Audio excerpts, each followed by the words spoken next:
మనసే సృష్టించింది. ఈ జగత్తుని మనసు సృష్టించింది. మనం అనుకుంటాం భగవంతుడు సృష్టించాడండి అనుకుంటాం. అయితే చూడండి, ఇప్పుడు ఈ జగత్తు ఉంది కదా, ఇప్పుడు ఈ జగత్తును మనం చూస్తున్నాం కదా. జగత్ అంటే ఇప్పుడు కంటికి కనిపించే మొత్తాన్ని మనం చూస్తున్నాం కదా. ఇప్పుడు చూస్తున్నాం, బాగానే ఉంది. రాత్రి నిద్రపోయాం అనుకోండి, అప్పుడు కలస్తే అక్కడ జగత్తును చూసాం, రైట్, బాగానే ఉంది.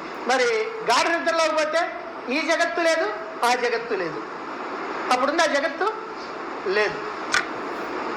ఇంతవరకు మనం ఒప్పుకుంటాం కదా. అయితే ఇప్పుడు ఈ జగత్తు, ఈ జాగ్రత్త అవస్థలో ఉన్నటువంటి జగత్తును నువ్వు చూస్తున్నావంటే నీ మనసు ఉందా లేదా? ఉందండి. మరి స్వప్నావస్థలో అప్పుడు ప్రపంచాన్ని చూస్తున్నావు కదా, అప్పుడు మనసు ఉందా లేదా? ఉందండి. మరి సుషుప్తిలోకి పోయిన తర్వాత మనసుందా? లేదు. జగత్తుందా? లేదు. అంటే ఇప్పుడు మనకి ఏమర్థం అవుతుంది?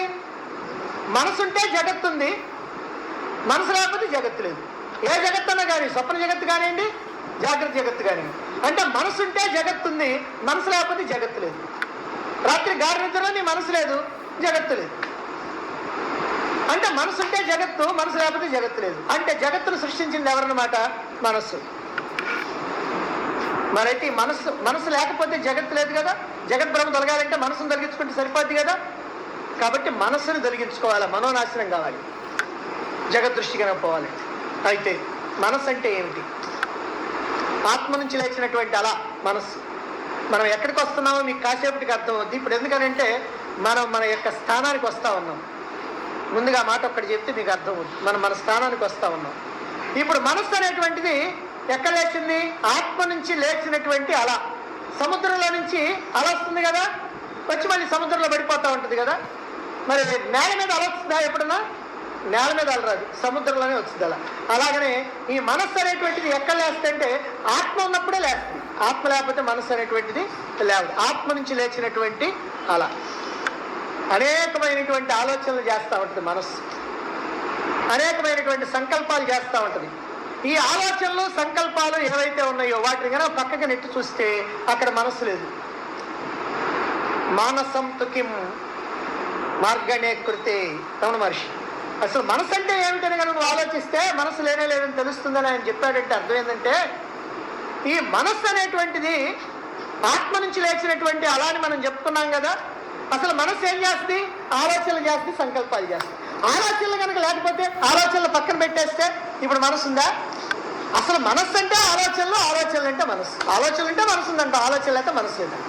అంటే నీ ఆలోచనలు కనుక పోతే నీ మనసు పోయినట్టే, మనసు కనుక పోతే జగత్తు పోయినట్టే, జగత్తు కనుక పోతే నువ్వు ఆత్మగా ఉన్నట్టే. రైట్, ఇప్పుడు దారికి వచ్చేస్తున్నాం. కాబట్టి మన యొక్క ఆలోచనలు, సంకల్పాలు, తలపులు ఏవైతే ఉన్నాయో అదే మన యొక్క స్వరూపం, మనసు యొక్క స్వరూపం. ఈ తలపులు, ఆలోచనలు వీటన్నింటినీ కూడా ఎవరు సృష్టించారు? ఇవన్నీ కూడా ఎవరు సృష్టించక్కర్లా. మనస్సు అనేటువంటిది ఈ ఆలోచనలు. ఈ మనస్సు, ఈ ఆలోచనలే జగత్తును సృష్టించింది. గాఢ నిద్రలో ఆలోచనలు లేవు, ఉన్నాయా? గాఢ నిద్రలో ఆలోచనలు లేవు. జగత్తు ఉందా? లేదు. అంటే ఆలోచనలు లేకపోతే జగత్తు లేదు. నా మనస్సు లేకపోతే జగత్తు లేదు అనుకున్నాం. మనస్సు అన్నా ఆలోచనలు అన్నా రెండు ఒకటే అనుకున్నాం. కాబట్టి మనస్సు లేకపోయినా, ఆలోచనలు లేకపోయినా, ఆలోచన లేకపోతే మనస్సు ఉండదు, మనస్సు లేకపోతే జగత్తు ఉండదు. కాబట్టి జగత్తు యొక్క సృష్టికర్త మన యొక్క మనస్సు. సాలెపురుగు ఏ విధంగానైతే తన యొక్క నోట్లో నుంచి వచ్చేటువంటి చొంగతోటి దారాన్ని తయారు చేసుకొని ఒక అందమైనటువంటి గూడుని అల్లుకొని, మీరు ఎప్పుడైనా జాగ్రత్తగా చూస్తే సాలెపురుగు యొక్క గూడు, దాన్ని బాగా జాగ్రత్తగా పరిశీలన చేస్తే, లేదో భూతద్దోళగా చూస్తే ఎంత అందంగా ఉంటుందంటే దాన్ని తయారు చేయటం మన వల్ల కాదు, కానీ దాని వల్లనే అవుద్ది. ఎంత చక్కగా ఆ గూడు నల్లుద్దు. మధ్యలో మళ్ళీ ఆ దారాలన్నీ కరెక్ట్గా నిలబడటానికి ఇదిగో ఇట్లా అక్కడక్కడ దూరంగా మళ్ళీ అడ్డంగా ఉంటాయి. దాన్ని అనుసరించి అట్లా అందంగా అల్లుద్ది అనమాట. అలా అల్లి కొంతకాలం దాంట్లో ఉండి ఆ తర్వాత ఏం చేస్తుందంటే ఆ మొత్తాన్ని మళ్ళీ తన నోట్లోకి తీసుకుంటుంది. అంటే తన నోట్లో నుంచే వచ్చింది చొంగ, ఆ చొంగతోటే ఇక్కడ అందమైనటువంటి గూడు తయారైంది. ఆ తర్వాత మళ్ళీ ఆ గూడు తన నోట్లోకే పోయింది. అదేవిధంగా ఇక్కడ మనస్సు కూడా ఏమిటనంటే, ఏందయ్యా ఈ మనస్సు అని అంటే, తనలో నుంచే ఈ జగత్తుని కల్పించింది మనస్సు. మనకు బాగా అర్థమవుతుంది, రాత్రిపూట కళ ఎవరు కల్పించారు? మన మనస్సు కల్పించింది. కాబట్టి అటు మనస్సులో నుంచే ఈ జగత్తు వచ్చింది. కొంతకాలం ఈ జగత్తులో హాయిగా ఆడుకుంటుంది. ఆ తర్వాత ఏమిటంటే ఈ జగత్తు మొత్తం తనలోకే పోతుంది, అంటే మనస్సులోకే పోతూ ఉన్నది అని. అంటే ఆత్మ నుంచి మనస్సు లేచింది, మనస్సు నుంచి జగత్తు లేచింది. ఆత్మ నుంచి మనస్సు, ఆత్మ నుంచి వచ్చిన అలా అని చెప్పాం కదా, ఆత్మ నుంచి మనస్సు వచ్చింది, మనస్సు నుంచి ఈ జగత్తు వచ్చింది. ఇప్పుడు మనస్సు ఆత్మస్వరూపం నుంచి బహిర్ముఖమైతే జగత్ అనుభవానికి వస్తుంది. ఆత్మ నుంచి ఇప్పుడు మనస్సు ఆత్మస్వరూపంలో నుంచి ఇప్పుడు మనస్సు ఆత్మస్వరూపంలో నుంచి గనక బయటకు వస్తే జగత్తు మన యొక్క అనుభవానికి వస్తుంది. అలా కాకుండా అలా కనుక జరిగితే జగత్తు ఎంతకాలం అయితే మన అనుభవంలో ఉంటుందో అంతకాలము ఆత్మను గురించి మనం పట్టించుకో. ఇప్పుడు మనం ఏమనుకుంటున్నామంటే, ప్రాపంచిక విషయాల పట్ల వైరాగ్యం ఉంటేనే నీకు ఆత్మ విషయం వైపుకి నువ్వు తిరుగుతావని చెప్పుకుంటున్నాం కదా. ఎప్పుడు వైరాగ్యం కావాలి, వైరాగ్యం కావాలి, ఆత్మజ్ఞానం వైరాగ్యం రెండు కావాలని. ఎందుకో ఇక్కడ కారణం చెబుతున్నాం అన్నమాట. ఆత్మ నుంచి మనస్సు లేచింది, మనస్సు జగత్తును సృష్టించుకుంది, అక్కడ తిరుగుతూ ఉంది. అక్కడ తిరుగుతూ ఉన్నంత కాలం దాని యొక్క పుట్టుక స్థానం దానికి గుర్తుండదు. అంటే జగత్ భ్రమలో నువ్వు ఉన్నంత కాలము కూడా నీవు ఆత్మని తెలుసుకోలేవు. అలా కాకుండా ఈ మనస్సు ఎప్పుడైతే జగత్తును సృష్టించుకొని జగత్తు వైపు తిరగటం కాకుండా ఆత్మ వైపు తిరుగుద్దో, అంటే తన యొక్క పుట్టుక స్థానాన్ని చూస్తుందో, అంటే తాను ఎక్కడి నుంచి వచ్చానో, ఏమిటి నా యొక్క పరిస్థితి, నా యొక్క పుట్టుక అని ఒక్కసారి కనుక అలా తన యొక్క పుట్టుక స్థానం వైపు కనుక చూసినట్లయితే ఆత్మ అనుభవానికి వస్తుంది. అంటే ప్రపంచం వైపు తిరిగితే పరమాత్మను మర్చిపోతావు, పరమాత్మ వైపు తిరిగితే పరమాత్మకి దగ్గర. ఎందుకు అర్థమైంది కదా.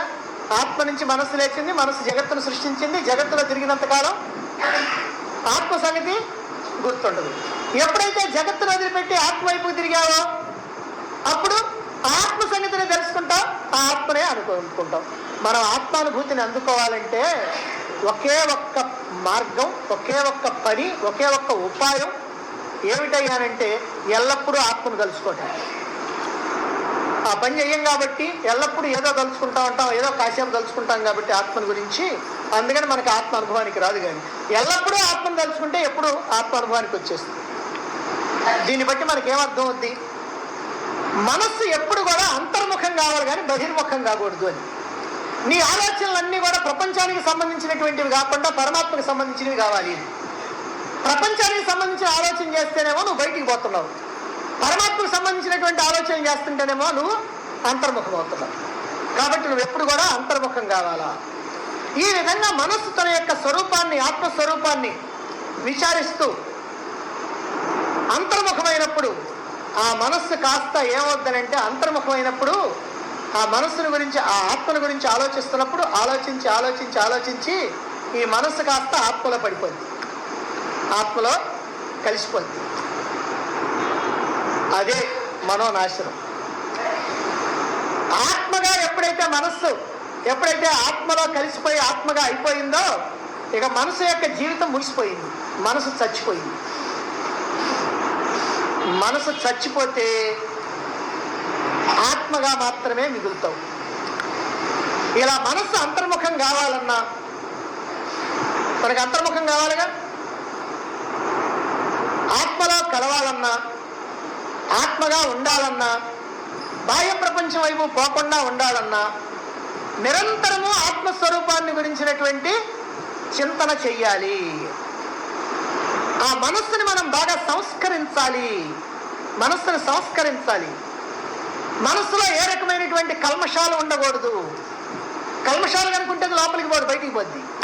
ఎందుకంటే బయటంతా కల్మషాలే ఉంది. కాబట్టి కల్మషాలన్నీ లేకుండా శుద్ధం కావాలి. మనం చేసేటువంటి కర్మలన్నీ నిష్కామంగా ఉండాలి.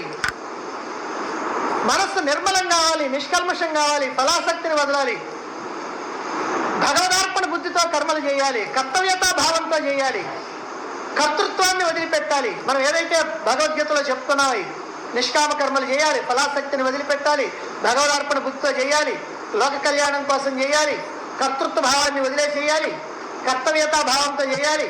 ఇదిగో ఇలాగనే చేసినప్పుడు మనస్సు శుద్ధం చేయటం అనేటువంటిది సాధ్యమవుతుంది అన్నమాట. ఈ రకంగా మనస్సు అనేటువంటిది ఆత్మస్వరూపానికి రావాలంటే ఏం కావాలి అని అంటే మనసుకి ఏకాగ్రత కావాలి. ఒకటి ఏకాగ్రత కావాలి మనస్సు, రెండోది బుద్ధి సూక్ష్మత కావాలి. ఏకాగ్రత కావాలంటే ఏం చేయాలి? ఏకాగ్రత కావాలంటే జప ధ్యానాలు చేయాలి.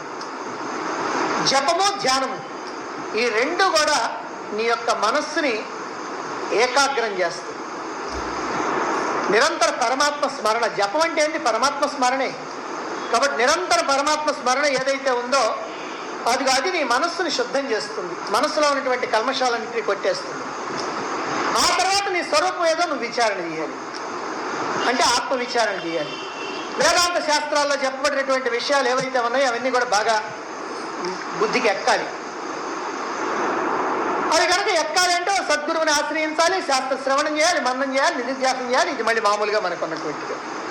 అంటే ఎప్పుడూ కూడా ఆత్మ యొక్క స్వరూపం ఎటువంటిదో ధ్యానపూరితమైనటువంటి మనసుతో విచారణ సాగించాలి, ధ్యానమగ్నమైనటువంటి మనసుతో ఆత్మచింతన సాగించాలి. ఇలా ఆత్మ విచారణ, ఆత్మచింతన అనేటువంటిది నిరంతరం కూడా చెయ్యాలి. ఇలా మనస్సుని నిష్కామ కర్మలతో శుద్ధం చేసుకోవాలి, నిరంతర నామస్మరణతో ఏకాగ్రత పరచాలి, శ్రవణమన్న నిధిధ్యాసనతో విషయాలు గ్రహిస్తూ అంతర్ముఖంగా అయి ఆత్మవిచారణ చేయాలి. ఈ మూడు మనం గుర్తుపెట్టుకోవాలి. మళ్ళీ చెప్తున్నాను, ఒకటి నిష్కామ కర్మ, దాంతో మనస్సు శుద్ధమవుద్ది. మరి శుద్ధమైతే చాలు, ఏకాగ్రం కావాలి. అందుకని జపధ్యానాలు, ఒకటి నిష్కామ కర్మ, రెండు జపధ్యానాలు, అలాగనే భగవత్ స్మరణ, నిరంతర స్మరణ ఏ రూపంలో అయింది. మూడవది శ్రవణమన్న నిధిధ్యాసనలు చేసి ఆత్మజ్ఞానాన్ని పొంది ఆ ఆత్మజ్ఞానాన్ని నిరంతరం కూడా విచారణ చేస్తూ ఉండాలి. ఇది మూడు. ఈ రకంగా ఈ మూడు రకాలైనటువంటి సాధన ఎవరైతే చేస్తారో అదిగో అటువంటి వాళ్ళు మోక్షాన్ని అందుకోవటం ఖాయం. చెయ్యలేకపోతే మనం చెప్పలేం, కానీ చెయ్యగలిగితే, చేయడానికి కావాల్సినటువంటి అర్హతలన్నీ కనుక పొందినట్లయితే. మనం సాధారణంగా నేను అనేటువంటి పదాన్ని వాడతాం కదా, ప్రతిరోజు ఎన్నిసార్లు వాడతామో తెలియదు. దేన్ని చూసి నేనని వాడుతున్నాం అంటే దేహాన్ని చూసి నేనని వాడుతున్నామా, లేకపోతే మనసును చూసి నేనని వాడుతున్నాం. మనకు తెలుసు ఈ శరీరమే నేనని, మనస్సే నేనని. అందుకని ఈ శరీరము మనస్సు వీటిని పట్టుకొని మనం వాడుతున్నాం ఈ పదాలు. మీరు ఇప్పుడు ఎక్కడి నుంచి వచ్చారండి అన్నాం అనుకోండి, ఏమంటారు? ఇంటి దగ్గర నుంచి వచ్చామండి. ఎక్కడికి వచ్చారు? ఇదిగో ఇక్కడికి వచ్చాము. రైట్. ఎక్కడి నుంచి వచ్చారు? ఇంటి దగ్గర నుంచి వచ్చాము. ఎక్కడికి వచ్చారు? ఇక్కడికి వచ్చారు. మరి అయితే ఇక్కడికి వచ్చిన సంగతి ఎవరు తెలుసుకున్నారు? నేనే తెలుసుకున్నాను. తెలుసుకుంది ఎవరు? వచ్చింది ఎవరు? నేనే వచ్చాను, నేనే తెలుసుకున్నాను. అంటే వచ్చిందేమో దేహం, తెలుసుకుందేమో మనస్సు. కాబట్టి దేహం నేనే అనుకుంటున్నాను కాబట్టి నేనే వచ్చానంటున్నాం. తెలుసుకుందేమంటే నేనే తెలుసుకున్నాను, ఎందుకంటే మనసు కూడా నేనే కాబట్టి అనుకుంటున్నాం. ఈ ప్రకారంగా ఈ నేను అనేటువంటి పదం చాలా ఇంపార్టెంట్ అయినటువంటి పదం. ఎందుకంటే ఈ నేను ఎందుకు ఇంపార్టెంట్ అని అంటే, ఈ నేను ఎక్కడ ఉన్నదో నువ్వు కనుక, ఎక్కడ పుడుతుందో కనుక నువ్వు తెలుసుకున్నట్లయితే చాలు, నువ్వు ఆత్మ అయిపోతావు. కాబట్టి ఈ నేను అనేటువంటి ఎక్కడ పుడుతుంది? నేను అనేటువంటిది ప్రపంచంలో ఎక్కడి నుంచి అయినా పుట్టుద్దా? ఆహా, మొత్తం మీద ఇక్కడ పుట్టాలి. ఎక్కడ అంటే నేను అన్నప్పుడు నీ చెయ్యి అక్కడికి పోద్దు. చూడండి, నేను అన్నప్పుడు ఇక్కడికి పోద్ది. అంటే రెండు స్తనముల మధ్య పొట్టకి పై భాగాన ఉన్నటువంటి కొంచెం కుడి భాగాన ఉన్నటువంటి స్థానం ఉంటుంది, నేను అని అంటాం. అంటే ఖచ్చితంగా అది మన స్థానం. నేను అనేటువంటి దాని యొక్క నేను అనేటువంటిది పుట్టిన స్థానం. పుట్టింది అని అన్నామంటే ఏంటి? మనసు పుట్టిందనమాట. ఆ మనసుని నేనే అనుకొని నేను అని అంటున్నాం. కానీ ఆ మనసు ఎక్కడ పుట్టింది? ఆత్మలో కదా పుట్టింది. కాబట్టి నువ్వు ఆత్మను కనుక ఐడెంటిఫై చేయాలంటే, గుర్తించాలంటే, నువ్వు ఆత్మను కనుక తెలుసుకోవాలంటే, కాబట్టి నువ్వు ఎక్కడ చూడాలా? బయట ఎక్కడ చూస్తే ఏమైనా ప్రయోజనం ఉందా? కాబట్టి ఇక్కడ చూడాలి. ఇక్కడ చూడాలి అంటే ఏమంటే తలకాయ ఉంచి నేను బాగా గట్టిగా ఉంచి మెడకాయ ఎర్రగొట్టి ఏమైనా చూడాలంటే అట్ట చూడొద్దు. నీ భావన మాత్రం ఇక్కడ చూడాలి. నేను అనేది ఎక్కడ పుడుతున్నది అనేటువంటిది చూడాలి.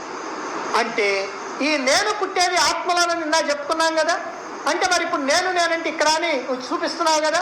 చూపిస్తున్నావంటే మరి నువ్వు మనసే అనుకున్నావు అనుకో, ఈ మనసు పుట్టేది ఆత్మలో కదా. అంటే అప్పుడు ఆత్మ ఎక్కడున్నట్టు? ఎక్కడున్నట్టు. అంటే ఆత్మ ఎక్కడ ఉందయ్యా అంటే ఇక్కడ ఉన్నట్టు. అందుకనే భగవద్గీతలో కానీ ఇతర గ్రంథాల్లో కానీ అనేక సందర్భాల్లో అనేక చోట్ల ఏం చెప్తున్నారు అంటే భగవద్గీతలో ఎన్ని సందర్భాలు చెప్పారు?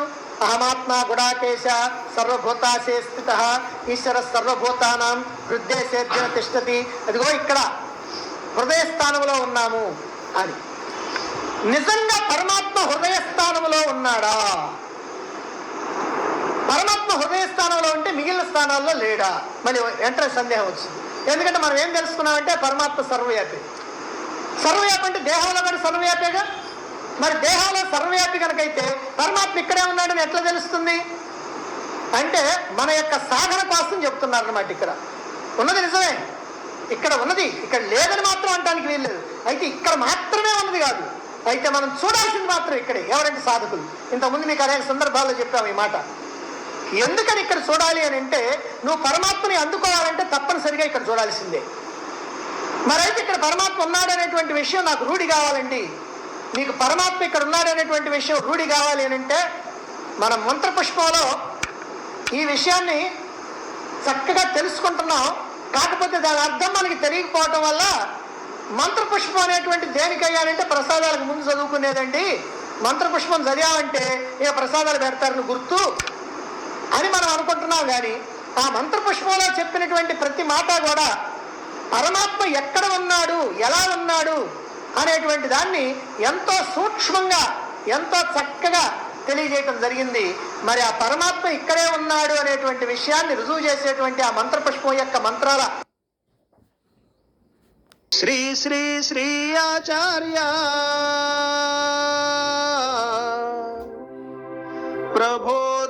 ప్రబోధానందుడా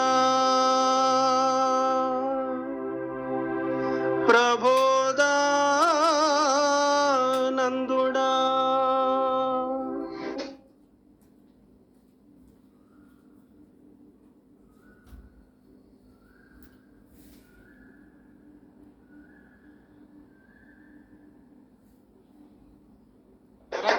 శ్రీ శ్రీ శ్రీ ఆచార్య ప్రబోధానందుడా శ్రీ శ్రీ శ్రీ ఆచార్య ప్రబోధానందుడా రైత సిద్ధాంతము బోధించిన మహనీయుడా శ్రీ శ్రీ శ్రీ ఆచార్య శ్రీ శ్రీ శ్రీ ఆచార్య ప్రబోధానందుడా శ్రీ శ్రీ శ్రీ ఆచార్య ప్రబోధానందుడా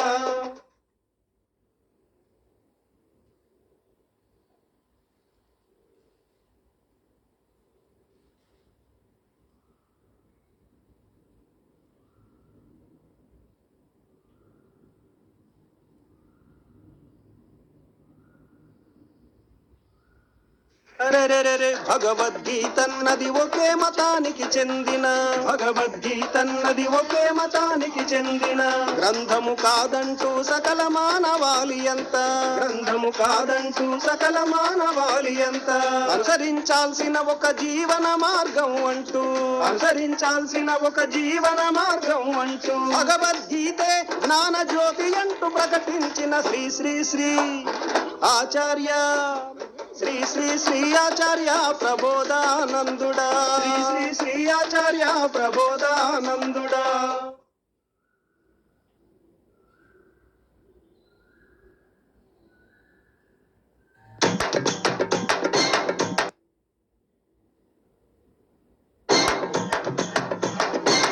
ఉడమిన పుట్టిన ప్రతి వ్యక్తికి భగవద్గీత ఉడమిన పుట్టిన ప్రతి వ్యక్తికి భగవద్గీత చేరువై వారికెంతో ఉపయోగపడాలంటూ చేరువై వారికెంతో ఉపయోగపడాలంటూ జీవాత్మ ఆత్మ పరమాత్మనే అంశాలు జీవాత్మ ఆత్మ పరమాత్మనే అంశాలు తెలుసుకున్న వాడి కర్మ నాశనమవుతుంది అన్న శ్రీ శ్రీ శ్రీ ఆచార్య శ్రీ శ్రీ శ్రీ ఆచార్య ప్రబోధానందుడా, శ్రీ శ్రీ శ్రీ ఆచార్య ప్రబోధానందుడా.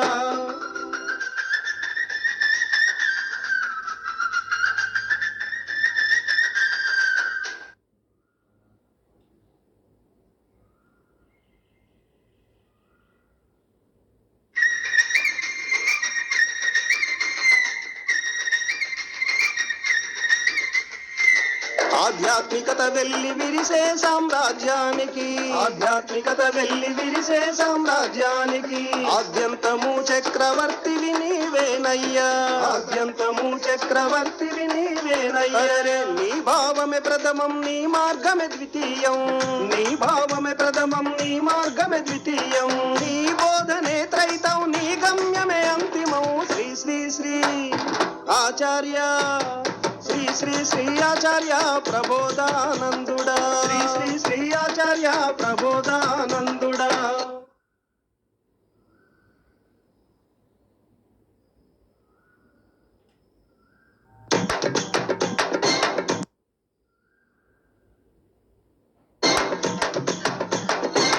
అజ్ఞాన తిమిరాన్ని పారద్రోలి జ్ఞాన వెలుగు, అజ్ఞాన తిమిరాన్ని పారద్రోలి జ్ఞాన వెలుగు. అనువనుమున నింపే ఆచార్యుడవే నీవై, అనువనుమున నింపే ఆచార్యుడవే నీవై. కర్మయోగ బ్రహ్మయోగ భక్తి యోగ ధర్మాల, కర్మయోగ బ్రహ్మయోగ భక్తి యోగ ధర్మాల మార్గాలను చూపించిన మహనీయుడ నీవయా. శ్రీ శ్రీ శ్రీ ఆచార్య శ్రీ శ్రీ శ్రీ ఆచార్య ప్రబోధానందుడా, శ్రీ శ్రీ శ్రీ ఆచార్య ప్రబోధానందుడా.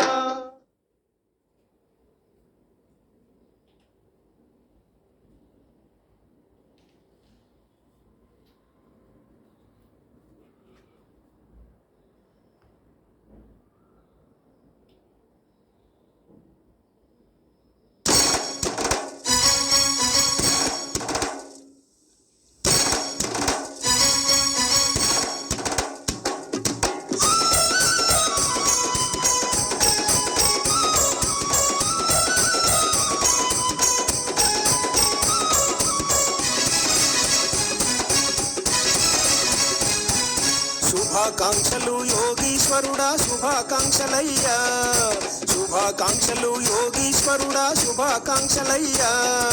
జగన్నాయక మీకు జన్మదిన శుభాకాంక్షలయ్యా.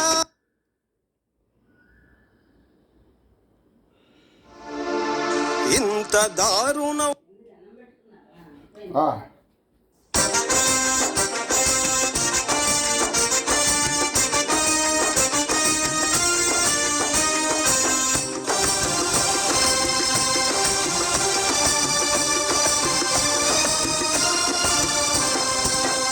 సిద్ధాంతపు సారం తెలిపేటి మన హిందూ జ్ఞాన వేదిక బోధలు వినరండి. రైత సిద్ధాంతపు సారం తెలిపేటి మన హిందూ జ్ఞాన వేదిక బోధలు వినరండి.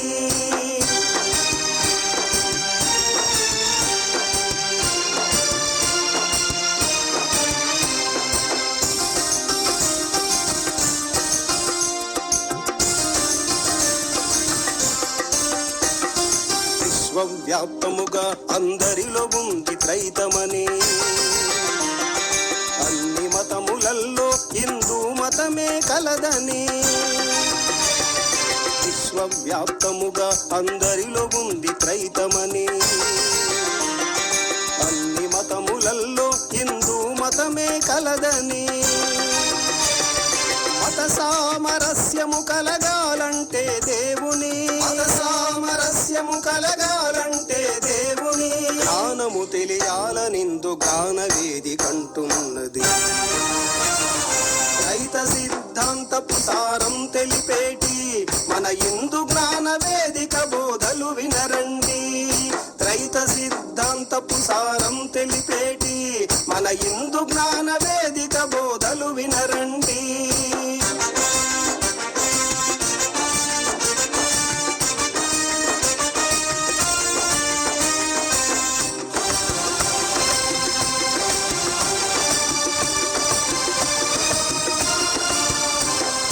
మంత్రములు జపములు ఉపవాసములు ధ్యానములతో సంబంధం లేని ఇంద్రియాతీత జ్ఞానమును మంత్రములు జపములు ఉపవాసములు ధ్యానములతో సంబంధం లేని ఇంద్రియాతీత జ్ఞానమును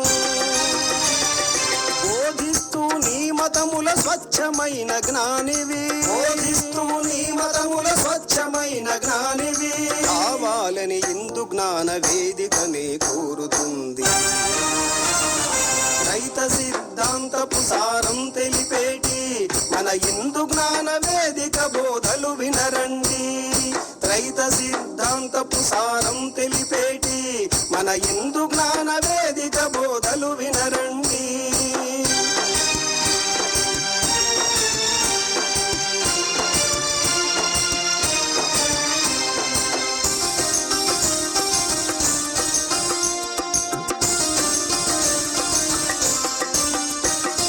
జీవుని కంటే పెద్దది దేవుని కంటే చిన్నది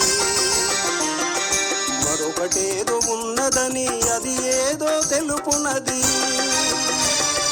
జీవుని కంటే పెద్దది దేవుని కంటే చిన్నది మరొకటేదో ఉన్నదని అది ఏదో తెలుపునది మాయా మరియు దేవుడు అను ఇద్దరి విషయాల్ని మాయా మరియు దేవుడు అను ఇద్దరి విషయాల్ని మాత్రమే తెలుపునది ఇందు జ్ఞాన వేదికండి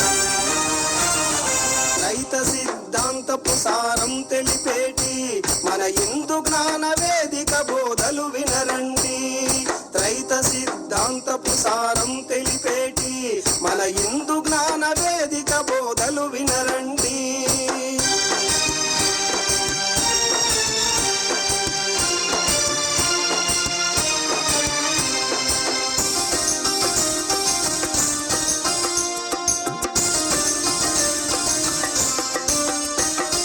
భగవద్గీత బైబిల్ ఖురాన్ యొక్క సారాంశం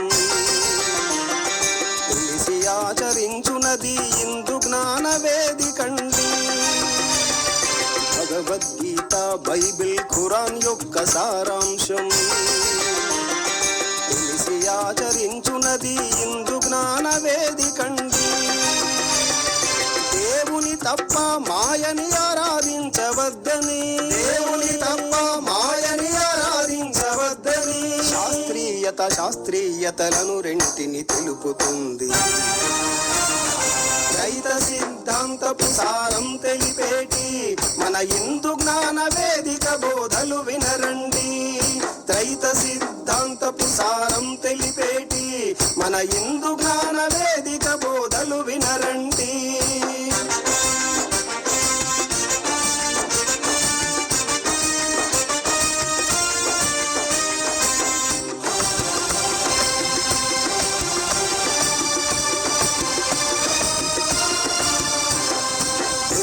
జ్ఞానం మనకు అర్థం కాకపోవడమే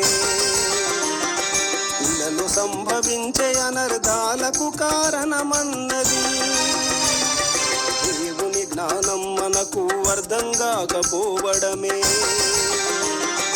ఇలలో సంభవించే అనర్థాలకు కారణమన్నది అనగారిన ఆచార సంప్రదాయముల అర్థము అనగారిన ఆచార సంప్రదాయముల అర్థము బోధపడే రీతిగా మనకు తెలియజేస్తుంది రైత సిద్ధాంతపు సారం తెలిపేటి మన ఇందు జ్ఞాన వేదిక బోధలు వినరండి రైత సిద్ధాంతపు సారం తెలిపేటి మన ఇందు జ్ఞాన వేదిక బోధలు వినరండి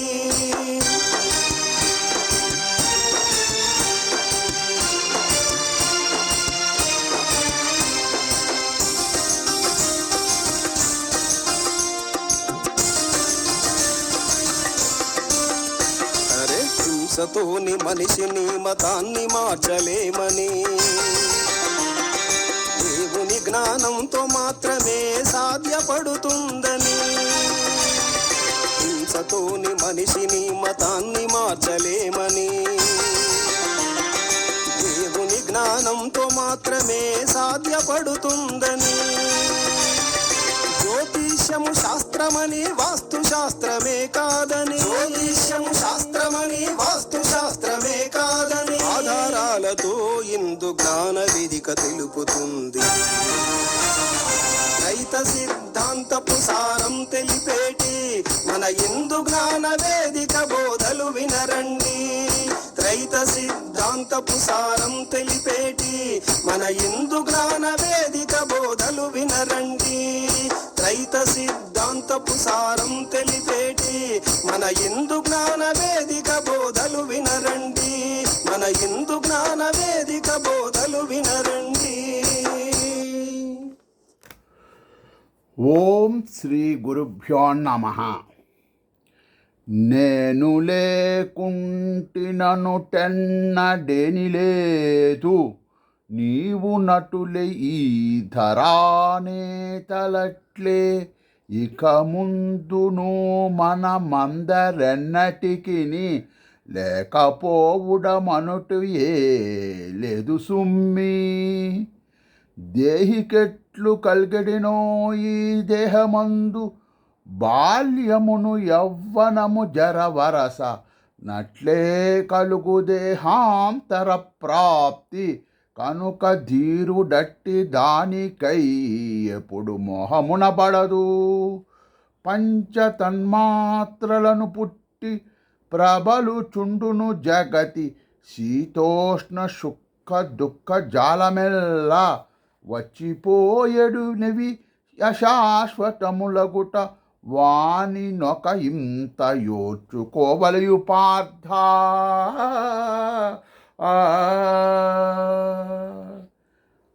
అవనిలో నెవ్వనికి వీని వ్యథ కలుగదో, ఎవడు సుఖ దుఃఖ భేదములెంచుకొనడో వాడయగు సమర్థుడింల బాండవేయ.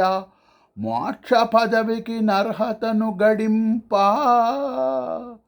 సత్తు గనుక జీవునకు నాశంబులేదు, ఉనికి లేద సత్తగు దేహమునకు పార్థ. నిశ్చయ స్థితి నీరెండి నిర్ణయంబు, తత్వవిధులైన వారికి ద్రష్టమగును. ఎల్ల భువనంబులందు వ్యాపించియుండు నాత్మతత్వము నాశనం బందడెప్పుడు. అవ్యయుండగు నవ్వాని వ్యయమనర్ప, జాలడీ భువినెవడేని సవ్యసాచి. అప్రమేయు ధనాశం నుండఖిల నిత్యుడగు శరీరి వశించు. దేహమునకెన్నడైన నాశము తప్పని దండ్రుగాన. రణమొనర్చు మీకను భారతవరేణ్యా. ఆత్మనెవ్వడు వధించు నదిగదలచు, దానినెవ్వడు వజ్యంబు కాను దలంచు. నిరువురును జ్ఞానశూన్యులం చేరుగవలయు, హత్యయునరింపడాత్మ దాహత్తుడుగాడు. జన్మమొందదాత్మ చావండొకబుడైన, బుట్టి మరలలేక పోవడెపుచు. అవ్యయుండ నిత్యుడజుడు పురాణుండు హత శరీర దవ్యుహతుడుగాడు అర్జునా. ఆంజనేయ, ఇప్పుడు నీకు జగద్గురువులు సులభోపాయం చెప్తున్నారు తరించటానికి, విను. సర్వధర్మములను సంపూర్ణముగా వీడి, నన్ను మాత్రమీవు నమ్ముకొనుము. నిన్ను నేను పాపపై నియచంబులో నుండి ముక్తుజేతు దుఃఖమును త్యజింపు అర్జునా. శ్రీకృష్ణ గోవింద హరే మురారే, హే నాథ నారాయణ వాసుదేవ కృష్ణ జయ కృష్ణ జయ కృష్ణ కృష్ణ కృష్ణ జయ శ్రీకృష్ణ గోవింద హరే మురారే హే నాథ నారాయణ వాసుదేవ శ్రీకృష్ణ చరణం శరణం మమ శ్రీకృష్ణ చరణం శరణం మమ శ్రీకృష్ణాయను నామము చేసిన ముక్తినిత్తువు జై శ్రీరామా